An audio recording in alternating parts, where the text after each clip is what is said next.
கர்த்தரின் வேலையை நாம் அறியோம், கர்த்தரின் சித்தமே செய்திடுவோம்.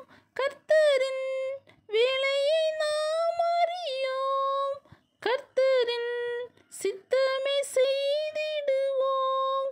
பலன்கள் யாவையும் அவரே அளிப்பார், பரமனோடென்றும் வாழ்ந்திடுவோம். பலன்கள் யாவையும் அவரே அளிப்பார், பரமனோடென்றும் வாழ்ந்திடுவோம். எக்காள சத்தம் வானில் தொனித்திடவே என்